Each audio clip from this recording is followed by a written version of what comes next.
This channel does not promote any violent, harmful, or illegal activities. All content provided by this channel is meant for an educational purpose only.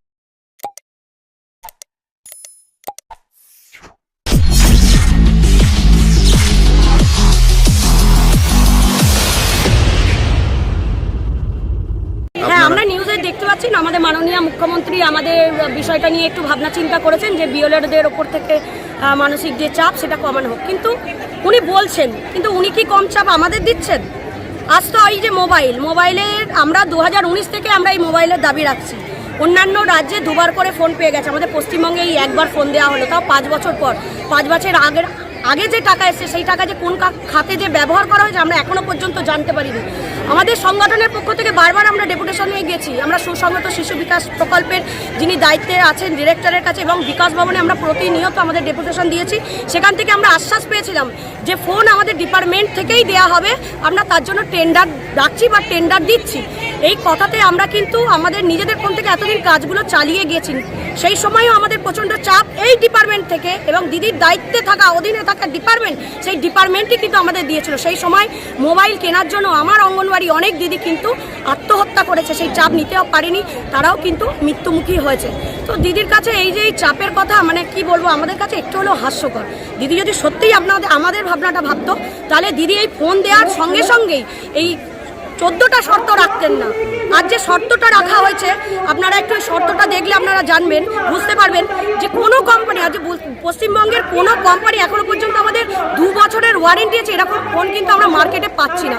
কিন্তু আমাদের শর্তে রাখা হয়েছে যে 2 বছরের warranty OLA phone আপনাদের কিনতে হবে, প্লাস ব্যাটারির যে মানে ওয়ারেন্টি সেটাও থাকতে হবে 1 বছর। অথচ কোম্পানিগুলো বলছে যে 6 মাসের বেশি আমরা ওয়ারেন্টি ব্যাটারিতে দিই না। তাহলে এই যে শর্ত রাখা হলো কাদের সাথে, কাদের উপর চাপ দেওয়া হয়েছে ফোনের জন্য? 10,000 টাকা। 10,000 টাকার মধ্যে যে গাইডলাইন্স বেঁধে দিয়েছে সেই অনুযায়ী এই 10,000 টাকার মধ্যে ফোন আমরা মার্কেটে পাচ্ছি না। সেটা হয়ে যাচ্ছে বেশি দাম, 15,000 বা 20,000।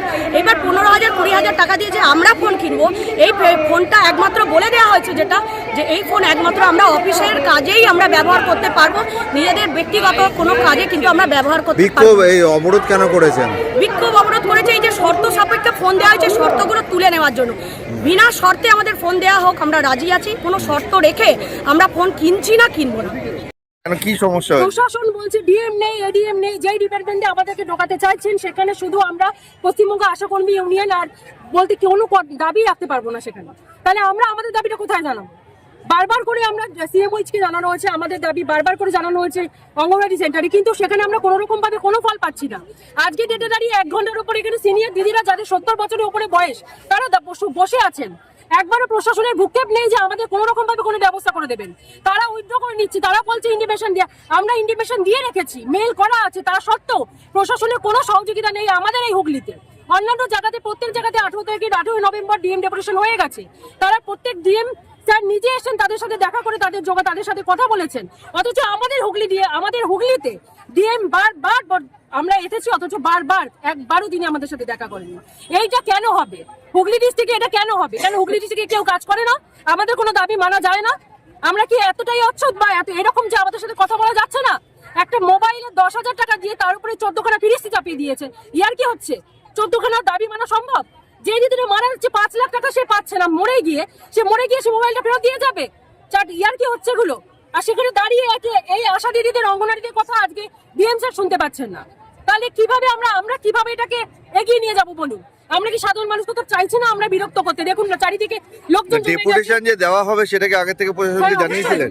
আমাদের মেল কপি আছে, তারপরও আপনাদের সাথে কোনোভাবে সহযোগিতা করা হচ্ছে? কোনো রকম ভাবে সহযোগিতা করছে না। এই দেখুন আমাদের ইন্টিমেশন কপি দেওয়া আছে, মেল করা আছে।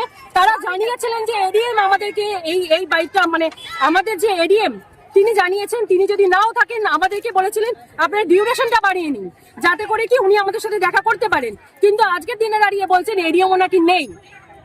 আমরা এরকম ভাবে চাইছি না, সাধারণ মানুষকে এরকম ভাবে বিরক্ত করতে চাই না। আমাদের কাজ আছে, আমরা রোদে ঝড়েই কাজ করি। আজকে যখন ডেপুটেশন দিতে পারছেন না, কি করবেন পরবর্তী? আমরা এখন অবস্থান বিক্ষোভ চালিয়ে যাব যতক্ষণ না দেখা করবেন।